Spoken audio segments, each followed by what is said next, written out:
नमस्कार, आप देख रहे हैं all India progressive politic association यानी कि आईपा। ये एक ऐसा मंच है जहां हम बात करते हैं प्रगतिशील राजनीति की, उन मुद्दों की जो जन सरोकार से जुड़े हैं। और आज इन्हीं मुद्दों पर बात करने के लिए हमारे साथ मौजूद हैं गौरव उपाध्याय जी, जो कि एक बिजनेसमैन है। तो आइए इनसे बात करते हैं। स्वागत है सर आपका। थैंक यू सर, सबसे पहले तो मैं जो आपसे एक सवाल है कि जैसे मैंने बताया कि आईपा क्या है। आईपा एक प्रगतिशील राजनीति के बारे में बात करने का एक मंच है। तो इस पे आपका क्या कहना है कि जो हमारी मुहिम हम चला रहे हैं कि जब भी राजनीति की बात हो तो प्रगतिशील बातों पे हो, प्रगतिशील राजनीति की बात हो या फिर विकास की बात हो या उन्नति की बात हो, तो इसके बारे में आप क्या कहेंगे? देखिए, मेरा मानना ऐसा है कि हर व्यक्ति, कोई भी व्यक्ति हो, जैसे अगर आपने मंच की एक बात करी, तो हर व्यक्ति के अपने एक भाव होते हैं, अपने एक विचार होते हैं और उनको रखने के लिए एक मंच की बहुत ज़्यादा ज़रूरत होती है, जिसकी बहुत हद तक आपूर्ति और खाना पूर्ति जिसे कहें तो सोशल मीडिया ने कर दी है। हर व्यक्ति अपनी वॉल पे तो कुछ लिख सकता है, लेकिन उसको जन जन तक कैसे पहुंचाया जाए। तो मुझे लगता है कि जो आपने एक मुहिम शुरू करी है वो एक बहुत ही अच्छा प्रयास है, एक आम आदमी को अपने विचार रखने का। क्योंकि कोई भी मुद्दा जैसे आप बताएंगी तो उठता कैसे, एक विचार विचार ही जनसैलाब में बदलता है। तो उस विचार को जब तक मंच नहीं मिलेगा तब तक वो एक मुद्दा नहीं बनेगा, जब तक कोई मुद्दा नहीं बनेगा वो जनसैलाब में नहीं बदला जा सकेगा। तो जो आपने एक मुहिम शुरू करी है आप जैसे लोगों ने, वो बहुत अच्छी है। और रही बात कि जैसे कि हम अगर कहें कि मैं एक युवा हूँ, तो विचार तो युवा को भी आ सकता है और एक बुजुर्ग को भी आ सकता है, लेकिन विचार की स्वीकृति कितनी है वो जनता तय करती है। तो जो आपने मंच प्रदान किया उसके लिए आपको मेरी तरफ से साधुवाद है। तो जिस तरह की राजनीति इस समय चल रही है, जो तौर तरीके प्रचलन में है, आप उससे कितना संतुष्ट हैं या नहीं? देखिए, राजनीति हो गई या कोई भी चीज़ है, हर चीज़ का एक दौर आता है। तो अगर हम कहें कि आज के मुद्दे मुद्दे कभी भी आप देखेंगे, हम जब से देश आज़ाद हुआ है उसके बाद से, क्योंकि आज़ादी के पहले तो मुद्दे अलग थे, लेकिन आज़ादी के बाद एक जो व्यक्ति है उसके मुद्दे चार ही रहते हैं: रोटी, कपड़ा, मकान और व्यापार रोजगार जिसे कि आप कहते हैं। तो अगर उन मुद्दों पे बात होती है, जो कि हर बार मुद्दा तो होता है लेकिन ऐन चुनाव के वक्त वो मुद्दे बदल जाते हैं, क्योंकि मुद्दों को भावनात्मक रूप दे दिया जाता है जन दलों के द्वारा। जो जनता के दल बने हुए हैं, कभी वो जात पात के नाम पे आपके पास आ जाते हैं, कभी धर्म को आगे कर देते हैं, कभी आपको देश के लिए कर देते हैं, लेकिन वो देशभक्ति के रूप में आपका जो एक वोट है, जो आपका मताधिकार है, सिर्फ उसका उपयोग करने के बाद आपको अलग हटा के छोड़ के फेंक दिया जाता है। फिर ना तो वहाँ पे जनता के मुद्दे रह जाते हैं, ना जनता रह जाती है। रह वो जाता है जो व्यक्ति सत्ता में होता है, उसके क्या सोच है, उसके क्या विचार हैं, और जैसा वो चलाना चाहता है वैसे ही फिर वो देश चला रहा होता है। सर, आपने भावनात्मक विचारों की बात की, तो मेरा सवाल इसी से है कि चुनाव आते आते हर बार स्थानीय मुद्दे रह जाते हैं और सिर्फ भावनात्मक मुद्दे पे पूरी राजनीति हो जाती है। तो इसका दोषी आखिर कौन है, आपको क्या लगता है? पहली बात तो क्या है कि जैसा भक्त वैसा भगवान, ऐसा मेरा मानना है। तो इसमें गलती अगर हम किसी एक व्यक्ति की निकालते हैं तो जाहिर सी तौर पे हम कमज़ोर हैं। आपको ऐसा नहीं लगता कि जब तक आप ना चाहें कोई आपका दुरुपयोग नहीं कर सकता? आपकी चीज़ों, मतलब आपका एक वोट है, उसको सिर्फ वो प्राप्त करना है, वो आपको किसी ना किसी तरीके से मोड़ रहा है।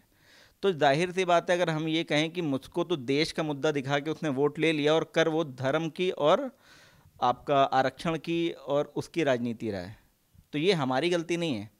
आज के सिस्टम की हम अगर बात करें, जो आज के समय का दौर है, जिसमें एक मुख्य दल है जिसको हम लोग भाजपा मानते हैं, जो सत्ता में है, बाकी को हम विपक्षी दल कह सकते हैं, क्योंकि नॉर्मल तौर पे विपक्ष तो कहीं दिख नहीं रहा है। ठीक, अगर आप इस दौर की बात करें जिसमें एक पार्टी सत्ता में आई, जिसमें उसके मुद्दे थे कि गरीबों का उत्थान करेंगे, क्योंकि हमारे यहाँ से गरीबी थी, भुखमरी थी, सपेरों का देश कहा जाता था। तो जब से देश आज़ाद हुआ है वो एक गरीबी हटाओ आंदोलन ही चल रहा था। पर हमने और आप में, हम लोग इतना कुछ करके आ चुके हैं, हमारे संगी साथी, हमारे बुजुर्ग, नासा से लेकर हर बड़ी संस्था में जो विश्व में है उसमें हम हैं, हम अग्रणी देशों में हैं, लेकिन पॉपुलेशन के मामले में, गरीबी के मामले में ऐसा क्यों है? ऐसा सिर्फ इसलिए है क्योंकि जो पहले के दौर में लोग थे उन्होंने सिर्फ और सिर्फ सत्ता का भोग तो किया, लेकिन बदले में जो देना चाहिए था उतना नहीं दिया। अगर वो उतना दे देते तो शायद, जैसे मैंने आपसे शुरुआत में कहा कि एक व्यक्ति के सिर्फ चार मुद्दे हो सकते हैं: रोटी, कपड़ा, मकान, व्यापार और रोजगार। अगर वो की चीज़ें पूर्ण हैं, अगर उसकी ज़रूरतें पूरी हो रही तभी तो वो देश के लिए, समाज के लिए, सोसाइटी के लिए कुछ सोच सकेगा, है ना। तो मैं इस करंट टाइम की गवर्नमेंट की अगर बात करूँ तो इन्होंने आपका जो बेरोज़गार है, जो आपका एक आम आदमी है जिसके लिए रोटी कपड़ा मकान जैसी ज़रूरतों को पूरा किया है कि नहीं किया। तो मैं अगर अपनी पर्सनल बात करूं तो मैं थोड़ा सा घूमता ज़्यादा हूं, मैं एक्सप्लोर करता हूं चीज़ों को, घूमने के लिए भी और कुछ नॉलेज के लिए भी, कुछ व्यापार के लिए। तो मैं यहाँ से अगर केरल तक आपको लेकर जाऊँगा तो आप गाँवों में जाइए, वहाँ पे अब आपको पहले 10 साल के मेरे पास फ़ोटोग्राफ्स हैं और आज के भी हैं। घरों के बाहर भले ही एक पीली पट्टिका पे प्रधानमंत्री आवास योजना का आपको लिखा मिल जाएगा, नाम पता और वर्ष 2012-13 के भी मिलेंगे, लेकिन 14 के बाद से जो एक लंबी छटा छाई है जो सिर्फ अखबारों में देखने को नहीं मिलती, हमारे और आपके लखनऊ में भी आपको देखने को मिल जाएगी। जो प्रधानमंत्री के आवास योजना में जो फ्लैट्स बने उनकी संख्या काफ़ी बढ़ गई। अब मेरा मुद्दा ये आता है कि अगर वो जो घर बने हैं, वो चीज़ें हैं, वो उनको हकदार जो ओरिजिनल है, मतलब सच्चे हकदार जिन्हें हम आपके आसपास से देखते थे कि ये लोग रोज़गार के लिए हमारे यहाँ आते थे कि इनके पास 4 गुम्मे रोज़ शाम को इकट्ठा करेंगे और अपना घर बनाएंगे। तो हाँ, मैं ऐसा पाता हूँ कि शायद 100% तो नहीं, लेकिन हाँ 60 से 70% जो लोग काबिल हैं, जिनकी ज़रूरतें थी, उनको मिला है। दूसरी समस्या आती है, आपने कहा रोटी की। अब रोटी और रोज़गार आप एक चीज़ मान सकते हैं, लेकिन क्या रोटी दो तरह से पूर्ण होती है। एक पूरी होती है कि एक आदमी कमा के ले आया, उनका क्या, जिनके पास कमाने वाले ही कोई नहीं है। तो इस सरकार ने, मुझे ऐसा लगता है कि कोरोना काल से और उसके पहले से भी इन्होंने जो एफसीआई के माध्यम से, हम लोग फूड कॉरपोरेशन ऑफ इंडिया के माध्यम से हम लोग सरकार खनिज अनाज जो खरीदती थी उसको वाकई में वापस दिया है सोसाइटी को, जो कि हम और आप आए दिन पढ़ते, सोचते, लिखते भी थे कि भाई ये अनाज रोज़ सड़ रहा है। तो शायद वो तस्वीरें अब आना थोड़ा कम हो गई हैं। उसका कारण रहा है कि हमने ख़रीदा और उन्होंने सब्सिडी पे आगे बांट दिया। तो कहीं ना कहीं एक रोटी के भी मुद्दे थोड़े बहुत हल हुए। रोज़गार को भी इसी मुद्दे से आप जोड़िए तो रोज़गार क्या है, रोज़गार का मतलब सिर्फ नौकरी नहीं होता, ये मेरा मानना है। क्योंकि मैं एक नौकरी पेशा व्यक्ति होके 9 से 10 साल अब मैं व्यापार भी कर रहा हूँ अपना। तो ये व्यापार करने के लिए एक, देखिए, नौकरी पाने के लिए आपको साहस की ज़रूरत नहीं होती, काबिलियत की ज़रूरत होती है। लेकिन एक व्यापार करने के लिए आपके अंदर काबिलियत के साथ साथ आपके अंदर साहस बहुत बड़ी चीज़ होना चाहिए। तो जो साहस होता है वो कैसे आएगा? आप एक चाय की गुमटी भी लगाएंगे तो सोचेंगे क्या मेरी चाय लोगों को पसंद आएगी? तो वो जो अंदर से कॉन्फिडेंस देने का काम किया है वो सरकार ने किया है, करंट टाइम की मोदी गवर्नमेंट ने किया, योगी गवर्नमेंट ने किया। उसका एक कारण है, मैं आपको चाय पकौड़े बेचने के लिए नहीं कह रहा, लेकिन हाँ मैं आपको उस चीज़ों को बता देता हूँ। पहले भी योजनाएं चलती थी जिसमें हम लोग जो रोजगार परक व्यक्ति होते थे उनको 10,000 15,000 का एक लोन डिसबर्समेंट देते थे। ऊँट के मुंह में जीरा तब भी था, लेकिन आज वो धनराशि बढ़ के 50,000 और 1 लाख हो गई है, जिसके माध्यम से आप डेटा देख सकते हैं कि लोगों ने प्रधानमंत्री रोजगार योजना, मुद्रा योजना के अंतर्गत एसएमई फंडिंग करी और उसमें उन्होंने छोटे छोटे लोन पाए। आज आप लखनऊ जैसे शहर में ई रिक्शा से परेशान हो गए। आपको लगता है कि सरकार ने बांटे? लोगों ने खरीद लिए होंगे। जो रिक्शा चलाने की हैसियत रखता होगा वो खरीद नहीं सकता, और जो खरीदने की हैसियत रखता है वो रिक्शा नहीं, ऑटो रिक्शा चलाएगा। लेकिन इतने रिक्शा आपको सिर्फ इसलिए दिख रहे हैं क्योंकि वो फाइनेंस है, गवर्नमेंट के माध्यम से। वो रोज़ 300-200 रुपये लेकर व्यक्ति अपना उधार भी चुका रहा है, लोन भी हटा रहा है और अपने परिवार के लिए रोज़ 400-500 रुपये घर लेके जा रहा है। तो कहीं ना कहीं हमने गरीब के लिए रोटी करी, हमने रोजगार की उसको व्यवस्था दी। अब आते हैं, एक बहुत बड़ी मूलभूत आवश्यकता होती है किसी भी देश के लिए, बीमारी से हम कैसे निपटते हैं। हम कोरोना की बात अभी नहीं करेंगे, हम आपको बात करेंगे हमारे मेडिकल इंफ्रास्ट्रक्चर कैसा है। जो कि आप अगर तुलना तो हमेशा हमें अंग्रेज़ों से करनी होती क्योंकि अंग्रेज़ों ने हम पे राज किया, और फिर हम तुलना लेकिन करते हैं कि भाई हमारे पास अफ्रीका से तो अच्छा है जहाँ पे भुखमरी, देशमरी, गरीबी भी अभी भी है। लेकिन नहीं, हम आज अपनी बात करते हैं कि हम यूपी के रहने वाले हैं, हमको नहीं जाना कि दिल्ली, हमको नहीं जाना केरल, हमको यूपी से मतलब है। यूपी एक ऐसी बड़ी आबादी वाला देश है, लगभग 25 से 26 करोड़ की आबादी है, जो कि हम एक पाकिस्तान के बराबर मान सकते हैं देश। आबादी के रूप में हम शायद यूरोप की कई कंट्रीज़ को शामिल कर सकते हैं। इतनी बड़ी आबादी, जरूर जाहिर सी बात है, इतनी बड़ी आबादी एक के ऊपर एक तो नहीं रहती, लेकिन हाँ हमारे पास एरिया भी बहुत बड़ा है। तो ये जो 75 ज़िलों का एक एरिया है हमारा, उसको कंट्रोल करने के लिए, जैसे अगर आप छोटे छोटे से ज़िलों की बात करें, आबादी की बात करें, तो हमारे देश में भी कई राज्य मिला के उत्तर प्रदेश के बराबर नहीं हो सकते थे। कोरोना यहाँ पर भी आया था, लेकिन क्या आपको लगता है कि उस परसेंटेज वाइज में, एक रेशियो में, हमारे यहाँ पे ना तो मृत्यु हुई, उसका पहला श्रेय किसको जाता है? जिन्होंने सड़कों पर उतर के काम किया। पत्रकारों को तो ज़रूर जाएगा, क्योंकि वो एक माध्यम होते हैं सरकार के लिए भी, एक आम आदमी के लिए भी। वो एक ब्रिज का काम करते हैं कि आप यहाँ पे ज़रूरत नहीं है, लेकिन जो काम कर रहे हैं वो हैं डॉक्टर्स हमारे, वो मेडिकल स्टाफ थे, जो कि उस समय जाहिर सी तौर है कहीं बाहर से भी लिया गया होगा, प्राइवेट्स को भी हमने इंक्लूड किया। तो जब हम मेडिकल फैसिलिटी की बात कर रहे हैं तो जाहिर तौर पे हम ये कहना चाह रहे हैं कि हमारे पास एक इंफ्रास्ट्रक्चर की जो टेस्टिंग होती है ना, टेस्टिंग की हम कितना बड़ा एक झटका झेल सकते हैं। कोरोना से बड़ा झटका नहीं आ सकता था, वो हमने झेल के दिखाया। तो वाकई में हमने एक अच्छा मेडिकल इंफ्रास्ट्रक्चर खड़ा किया है कुछ सालों के अंदर। सरकार है वो बता रही है भाई हमने 7 मेडिकल के साथ एम्स खोल रहे हैं, 75 जिलों में मेडिकल कॉलेज खोल रहे हैं, पहले भी खोल सकते थे, खोल रहे थे, लेकिन इतना बड़ा जो इंफ्रास्ट्रक्चर झेड़ा। तो हमको ऐसा मानना चाहिए कि पिछली जो सरकार रही, हम इस सरकार और मोदी जी को भी जोड़ लेते तो 6-7 साल तो रहे ना, एक अच्छा मेडिकल इंफ्रास्ट्रक्चर हमने बनाया, जिसने पिछली सरकारों का भी जाहिर सी बात है योगदान। ना कोई ऐसा तो नहीं कि आपने स्क्रैच से शुरू कर दिया था, आपके पास सब कुछ था बट आपने उसको और अच्छा बना दिया। हाँ, हमको ऐसा लगता है कि इस सरकार में बहुत ज़्यादा भर्तियां नहीं हुई, जो कि भर्तियां होनी चाहिए थी। भर्तियां होने से 2 तरह के देखिए लाभ होते हैं। पहला राजनीतिक लाभ होता है, पहला उसमें क्या होता है कि जिस सरकार में जिसको भी नौकरी मिली होती है, वो बंदा तो होता ही है उस सरकार के लिए कि भाई मुझे सका सपा की अखिलेश सरकार ने पुलिस की भर्ती में मुझे नौकरी मिली थी, तो मेरा अंदर से एक व्यक्ति के तौर पे अपने आप जुड़ाव सपा सरकार से हो जाता है। ये होता है लॉयल्टी। ठीक।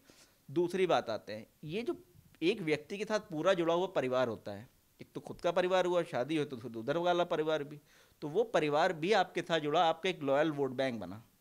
तो जो इस सरकार ने काम नहीं किया है वो ये है कि इन्होंने भर्तियां नहीं करी। करेंगे बात अलग है, लेकिन नहीं करी। हो सकता है कि फंड्स की क्राइसिस रही हो इसलिए ना की हो, क्योंकि बहुत सारी तो सरकारें आई जिन्होंने सिर्फ भारत पे बोझ बढ़ा के चली गई हैं। हम आज भी ऑयल बॉन्ड्स का पैसा दे रहे हैं सरकारों का। तो मेडिकल इंफ्रास्ट्रक्चर पे गवर्नमेंट मेरी ओर से 90% मैं इसको मानता हूँ कि वाकई में अच्छा किया। हम जिंदा हैं इसके लिए, हम उसके शुक्रगुजार रहेंगे, भोले के भी, मतलब भगवान के भी और इस सरकार के भी। सर रोजगार पे आप क्या कहना चाहेंगे? अच्छा, मैं इसी बात को रोज़गार से ही आपकी जोड़ देता हूँ। देखिए, रोज़गार पे मैंने आपको बताया कि एक व्यक्ति के अंदर काबिलियत है, उसने लोन लिया, कर लिया, लेकिन एक सरकार जो जाहिर तौर पे है क्या कर रही है रोज़गार के लिए। तो मैं, मेरा बिजनेस चूंकि एनसीआर रीजन में पड़ता है, तो मैं जाहिर सी दौर एक बड़े से जगह में बैठा हूँ जो बहुत तेज़ी से रोज़ बदल रहा है। हर छठे महीने उसका पूरा आउटलुक बदल जाता है, मतलब वहाँ पे बिल्डिंग्स हैं, प्लेन्स हो जा रही हैं, चीज़ें बन रही हैं। तो मैं आपको सिर्फ अपनी बात वहाँ की रख पाऊँगा, क्योंकि जो मैं रोज़ देख रहा हूँ, हमारे को आज की तारीख में, हम सिंपल सीधी सी बात करें कि आज से 5 साल पहले हमको 250 रुपये में एक लेबर काम करने को मिल जाती थी पर डे, आज वो 400 रुपये में मिल रही है। तो मैं ऐसे गरीबों की तो बात करूंगा ना कि गरीबों को भी 150 रुपये की बढ़ोतरी, लगभग 60% की बढ़ोतरी मिली, 20% प्रतिदिन। तो ये तो वो बात हुई कि भाई तो महंगाई से भी तो बढ़ सकती है, उसका खर्चा नहीं चल रहा, 400 रुपये से नीचे क्यों काम करने आएगा। लेकिन मैं साथ ही साथ में इस बात को भी जोड़ देता हूँ कि करंट टाइम पे जो बाहर से इन्वेस्टमेंट आता है, व्यापार के लिए पैसा आता है, जब हमारा देश, वो दौर भी देखा हमने अपनी आंखों से कि हमारे अपने देश को अपना सोना गिरवी रखना पड़ा ताकि हमारा देश का प्रधानमंत्री एक फॉरेन की यात्रा कर सके, विदेश यात्रा, जिसमें हमारा देश हमारे देश को प्रेजेंट करेगा। एक वो दौर था। उसके बाद पीवी नरसिम्हा राव जी आए, कांग्रेस की सरकार थी, उन्होंने देश को लिबरलाइज किया। ठीक है, मैं पीवी नरसिम्हा राव जी का नाम लेता हूँ, मनमोहन सिंह जी का नाम नहीं लेता, क्योंकि वो फाइनेंस मिनिस्टर थे। एक जो फैसले लेते हैं वो कैबिनेट का मंत्री प्रधानमंत्री लेता है, इसलिए मैंने पीवी नरसिम्हा राव जी को मानता हूँ कि उनकी वजह से इंडियन मार्केट ओपन हुआ पूरे वर्ल्ड के लिए। फिर क्या हुआ, ये मैं और आप इसलिए देख पा रहे हैं क्योंकि हमारे हाथ में जो माइक है, इसकी क्वालिटी, जो कैमरास की क्वालिटी, वो उस समय तक नहीं आती थी विदेशों से हमारे यहाँ पे। तो हमारे यहाँ पे विदेशों से क्या आया, पैसा आया। पैसा आया तो उसने हमारी सबकी जेबों में ज़रूरतें पूरी करी। चाहे आप जोमेटो से फूड ऑर्डर करते हो तो जो डिस्काउंट मिल रहा है वो फ़ौरन तो कोई बंदा हमारे लिए स्पॉन्सर कर रहा है इस लालच में कि कल को वो कंपनी बड़ी बनेगी तो वो उसका लाभ उठाएगा, लेकिन पैसा तो कहीं बाहर से ही आ रहा है ना। तो हमारे देश में रोज़गार के लिए एक सरकार अपनी तौर पे अकेले अपनी जेब से कभी कुछ नहीं कर सकती। उसके लिए फॉरेन का इन्वेस्टमेंट ज़रूरी होता है, एफआईआईज़ के माध्यम से होता है, एफडीआईज़ के माध्यम से होता है, मतलब फॉरेन इंस्टीट्यूशनल इन्वेस्टमेंट्स के माध्यम से, फॉरेन डायरेक्ट इन्वेस्टमेंट्स के माध्यम से, जो कि आपकी जैसे फ्लिपकार्ट जैसी कंपनी जो कि सिंगापुर बेस्ड थी, उसमें इन्वेस्टमेंट हुआ तो आपको लगा कि भाई देश में क्या है, पैसा तो पैसा से चला गया, नहीं, सरकार ने उस पर टैक्सेशन भी लिया है। उसके अलावा जो हमारे देश में काम तो हमारे देश में करी ना कंपनियां, उस वजह से मैं आपको सिर्फ अपनी जगह लेकर जाता हूँ जहाँ पे एक मीडियम नहीं, एक जाहिर तौर पे नीचे के तबके का व्यक्ति काम करता है। ओप्पो के प्लांट लग रहे हैं वहाँ पे, वीवो के प्लांट हैं, पतंजलि की बहुत बड़ी सी एक लैंड मैंने वहाँ देखी जिस पे कंस्ट्रक्शन का काम कर रहे हैं। तो करंट टाइम पे क्या हम कर रहे हैं, हम एक मैन्युफैक्चरिंग स्टेशन बनते जा रहे हैं, देश के लिए नहीं, विदेशों के लिए। चाइना से हम अगर कंपेयर करें अपने आप को, जब आप रोजगार की बात करें तो चाइना 1948 में आज़ाद हुआ था, मैं भारत 1947 में आज़ाद हुआ था। ऐसा क्या रहा कि चाइना ने विस्तारवादी नीति अपनाते हुए आक्रमण भी किए अपने देश को, पॉपुलेशन में वो हमसे लगभग थोड़े बहुत आधे के पीछे रहे, लेकिन ऐसा क्या था जो वो हमसे आगे हो गए और हम लोग पीछे रह गए। रिसोर्सफुलनेस के मामले में तो हम लोग उनसे ज़्यादा ही थे ना, पढ़े लिखे भी हम लोग ज़्यादा थे। हम आज भी इंग्लिश हिंदी मीडियम सब में बात कर सकते हैं, चाइनीज़ कन्वर्स नहीं कर सकते कई बार इंग्लिश में, जो कि एक बेसिक हर्डल है उनकी ग्रोथ में, उनके पर्सनस की ग्रोथ में। तो उसका बेसिक सा श्रेय जाता है व्यापार, जो उसकी जड़ों में बसा हुआ है। जैसे मैं एक आम आदमी हूँ, मैं 9 से 5 की जॉब करने के बाद अपना एक छोटा मोटा व्यापार भी चला लूँ, तो आपको नहीं लगता कि मेरी प्रोडक्टिविटी बढ़ जाएगी? एक व्यक्ति जब जॉब के लिए सोचता है तो वो सिर्फ अपने बारे में सोचता है, लेकिन एक व्यक्ति जब व्यापार के बारे में सोचता है तो वो कई लोगों के घर का चूल्हा जला सकता है। तो चाइना में हर छोटी बड़ी घर में एक अपनी मैन्युफैक्चरिंग टाइप की यूनिट होती है या सर्विस देता है वो। ठीक है, मैं इसी पॉइंट को थोड़ा सा और एलेबोरेट कर देता हूँ आपके लिए और कनेक्ट कर देता हूँ अपने देश के साथ, जो कि हर व्यक्ति शायद कनेक्ट कर पाएगा जब हमें उसके जूते में अपने पैर रख के दिखाएंगे, तब आसान रहता है। एक आज सरकारी व्यक्ति है, मैं और सरकारी में भी डॉक्टर को पकड़ लेता हूँ, ठीक है, भले ही वो अपने लिए कर रहा है, डॉक्टर सरकारी है, उसने अपनी प्राइवेट क्लिनिक शाम को खोल ली, तो एक कुछ व्यक्ति वो देख पा रहा है अपने सरकारी अस्पताल में, और उसके अलावा वो बहुत सारे व्यक्तियों को देख पा रहा है अपने क्लिनिक में पैसे देकर।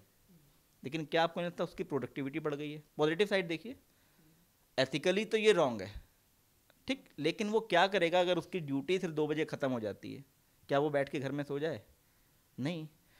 आप कहेंगे वो एथिकली किसी के लिए दान दक्षिणा वाले जो हमारे चलते हैं उस चैरिटेबल ट्रस्ट हॉस्पिटल्स में जाके सर्विस दे, लेकिन सब लोग नहीं हो सकते ना ऐसे, क्योंकि व्यक्ति ने बहुत कुछ लगाया। आज एक मेडिकल सीट की पढ़ाई का खर्चा लगभग 1 करोड़ रुपए है।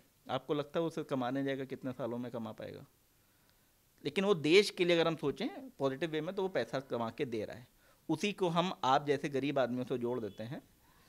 एक व्यक्ति नॉर्मल है, वो अपनी प्राइवेट जॉब कर रहा है, 6-7 बजे तक ख़त्म हो जाता है, लेकिन वो शाम को एक रेस्टोरेंट भी चला रहा है। तो आपको नहीं लगता कि वो जॉब से जो पैसा बचा रहा है उसने एक रेस्टोरेंट चलाया और एक पैसा को सही वे में गया? अब इससे भी और हल्के वे में आ जाते हैं हम, क्योंकि ये हर आदमी एक दूसरे से जोड़ लेगा कि एक व्यक्ति ने अपने लिए घर खरीदा जिसमें वो रह रहा है, फिर उसने एक अपनी बचत से एक नया घर खरीद लिया लोन पे, सोचता है कि एक एसेट भी बन जाएगी और पैसा भी दे पाएगा। देखिए, हर व्यक्ति के मन में जब तक लालच अपने लिए नहीं होगा ना, तब तक वो किसी समाज के लिए कुछ नहीं कर सकेगा। तो जब उसने अपने लिए सोचा तो उसने किसी दूसरे के लिए छत दे दी बना के, ठीक, उसने एक घर बना के दिया दूसरों के लिए। जो रह रहा है वो उसको छोटा सा अमाउंट दे रहा है, रेंट दे रहा है, वो भी मेहनत करेगा, वो भी दूसरा बनाएगा। तो ये एक साइकिल है इकोनॉमी की, ये तभी चल पाएगी जब हर व्यक्ति अपने बारे में लालची हो। हर व्यक्ति अगर अपना पार्ट 100% कर लेगा तो जाहिर सी बात है हम देश के लिए कुछ ना कुछ कर ही ले जाएंगे। आपने एक नया नज़रिया दिया है हमें बेसिकली। तो सर, इसी को आगे बढ़ाते हुए मैं पूछना चाहूँगी कि आप जैसे युवा हैं, आप एक बिज़नेस कर रहे हैं, तो आपको क्या लगता है कि युवाओं की क्या डिमांड है अभी सरकार से या देश से, तो उसके बारे में आप क्या कहना चाहेंगे? देखिए, युवा का एक वर्ग होता है और हर एक व्यक्ति की अपनी सोच है, अपनी एक साइकिल के दौर से वो गुजर रहा होता है। एक युवा वो भी है जो 18 साल पास करके एक वोटर बना है नया नया, और वो अभी नया नया कॉलेज गोइंग है, उसकी एक अलग ज़रूरतें हैं। एक बंदा ग्रेजुएशन के बाद निकला है, परिवार अभी नहीं शुरू हुआ है, उसकी एक अलग ज़रूरतें हैं। और वही युवा की शादी हो गई है तो उसकी ज़रूरतें अलग हो गई। उसकी ज़रूरतें होंगी कि भाई हमारे लिए अच्छे सिनेमा हॉल्स खुल जाए, इंफ्रास्ट्रक्चर और घूमने फिरने के साधन बने। वही शादीशुदा लोगों के लिए भी होगा। पर इन दोनों के बीच में जो व्यक्ति आता है उसके लिए एक अच्छी जॉब या रोजगार का साधन बहुत ज़रूरी है। इस सरकार ने बेसिकली क्या दिया है आपको, सरकार ने नौकरियां नहीं दी हैं। ये मुझे थोड़ा अच्छी बात भी लगती है और बुरी भी। अच्छी इसलिए लगती है कि जब आपके पास कुछ नहीं होगा ना और जिम्मेदारियां बहुत होंगी कंधों पे, जैसे कोरोना में बहुत लोगों ने जॉब छोड़ दी, ख़त्म हो गई जॉबें नहीं है, तो आपके आसपास लोगों ने शायद मोमो के ठेले भी लगाने शुरू किए होंगे, लेकिन आपको नहीं लगता कि वो मोमो का ठेला एक दिन बड़े रेस्टोरेंट में बदल जाएगा, अपने ब्रांड में बदल जाएगा? तो ये जो सोच, ये जो कॉन्फिडेंस आएगा वो तब आएगा जब आपके ऊपर जिम्मेदारी हो जाती है अपने आप। तो रिस्पॉन्सिबिलिटी कम्स विद, आप समझ सकती हैं कि भाई तभी आएगी। तो वो मेरे लिए ऐसा है कि सरकार नौकरी ना दे, क्योंकि एक नौकरी में जब तक हम लोग सोच में रहते हैं, सरकारी नौकरी के लालच में रहते हैं, एक सरकारी नौकरी मिलेगी तो एक अच्छी लड़की मिल जाएगी, अच्छा दहेज मिलेगा, अच्छी शादी हो जाएगी, इस चक्कर से जब हम बाहर आएंगे ना तो दुनिया बहुत बड़ी है। तो हमको इस सरकार से नहीं, हम अपने देश के युवा से सिर्फ इतना चाहते हैं कि वो सिर्फ और सिर्फ अपने बारे में नहीं, अपने परिवार के बारे में नहीं, अपने देश के बारे में तभी सोच पाएगा जब वो एक व्यापार कर पाएगा। फिर चाहे वो एक चाय का ठेला से लगा ले। आप खाली आसपास के अपने आंख बंद करके सोचिए, आज आप चाय की टपरियाँ नहीं देखती हैं, आज आप चाय के कैफ़ेज देखते हैं। आप एम्बियंस जैसे बड़े मॉलों में जिसमें अंडर आर्मर के सिर्फ जूते 10-10 15-15 हज़ार के बिक रहे हैं, उसके बगल में एक चाय की दुकान खुली हुई है उसी शोरूम के अंदर, जिसका किराया शायद लाखों रुपए में है, लेकिन वो चाय बेच रहा है। तो वो आपके ऊपर है कि आप किसी चीज़ को कितनी दूर तक लेके जा सकते हैं। कुछ लोग सिर्फ सपने बेचते हैं, उनको हम लोग आपका वो कहते हैं, लाइक जो एक लाइक लोगों को मोटिवेशनल स्पीकर कहते हैं। तो बेचते तो सिर्फ सपने हैं ना, लेकिन फिर भी उनके टिकट्स बिकते हैं, दाम बढ़ गए। तो बस ये चीज़ें हैं, मतलब आपको सोच के अपना दायरा बढ़ाना है। जब तक आप अपनी एक नौकरी के फेस में रहेंगे, आप नौकरी से शुरुआत कर सकते हैं, बट नौकरी को अपनी जीवन और आजीविका मत बनाइए, तभी आप आगे बढ़ सकते हैं और देश आगे बढ़ सकता है। तो सर, अब अगले साल ही विधानसभा चुनाव आने वाले हैं, तो आप हमारे इस मन से क्या कहना चाहेंगे नए वोटर्स या पुराने वोटर्स को कि वो किन मुद्दों को लेके, किन चीज़ों को सोच के अपने प्रत्याशी को चुनें और अपना वोट का इस्तेमाल करें? देखिए, मुद्दे बहुत सारे, जैसे हमने शुरुआत में बात करी, हम लोग दिग्भ्रमित हो गए क्योंकि शायद मैं बोलता ज़्यादा हूँ। हमारे मुद्दे रहे कि मुद्दे चूंकि होने चाहिए स्थानीय। चुनाव अगर यूपी का लड़ा जा रहा है तो हमको साइक्लोन से कैसे बचना, ये मुद्दा नहीं होना चाहिए, है ना। हमें हरिकेन से कैसे बचना, ये मुद्दा हो सकता है। लेकिन मुद्दे क्या हो जाते हैं बाद में जाके, आरक्षण से, धर्म से। तो बेसिक सी चीज़ क्या है कि बिकता वही है जिसकी एक मार्केट होती है। ऊपर बैठे सभी नेता हों, चाहे वो अखिलेश यादव हों, चाहे योगी आदित्यनाथ जी हों, चाहे वो मायावती जी हों, हर एक को मालूम है कि बिकना क्या है मार्केट में। हम अपनी चीज़ बदल देंगे, जब हम लेंगे ही नहीं तो बिकने के उनको कुछ और लेकर आना पड़ेगा ना। तो आज के मतदाता से, मैं युवा से नहीं बात करूँगा, मैं अपने मतदाताओं से बात करूँगा, क्योंकि युवा के साथ साथ, क्योंकि युवा युवा है, युवा की अपनी खासियत है और जो बुजुर्ग है उसकी अपनी खासियत है।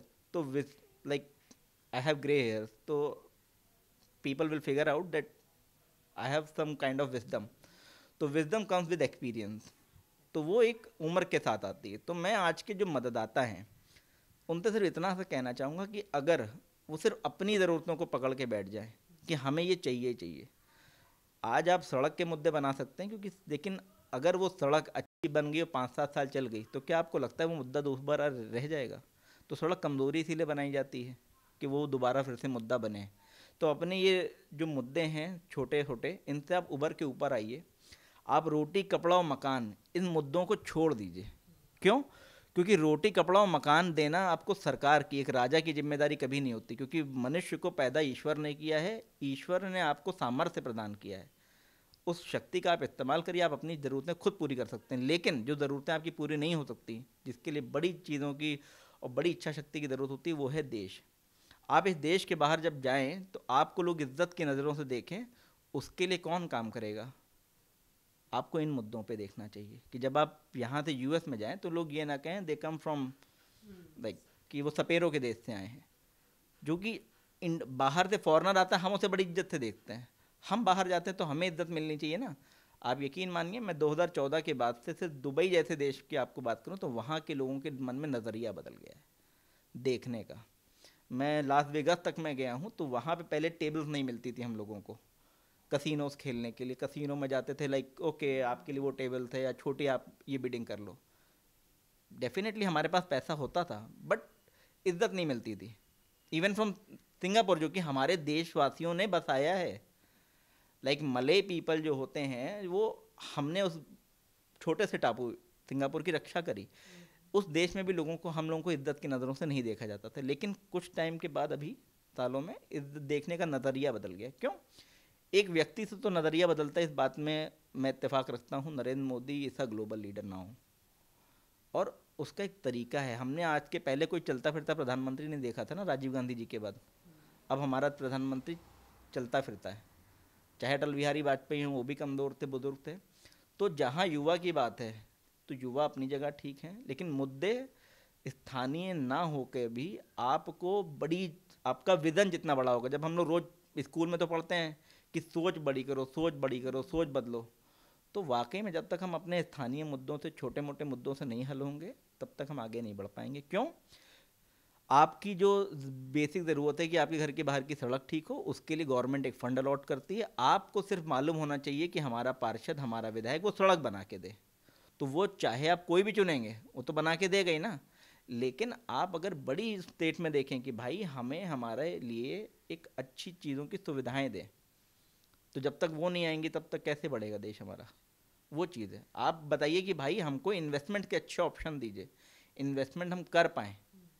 ठीक, तो इन्वेस्टमेंट के पहले ऑप्शन सिर्फ प्रॉपर्टी होती थी, तो जाहिर सी तौर पे बात है कि एक गरीब आदमी प्रॉपर्टी नहीं ले पाता था, इसलिए रोजगार का एक मुद्दों के साथ साथ रोटी कपड़ा मकान मुद्दा होता था।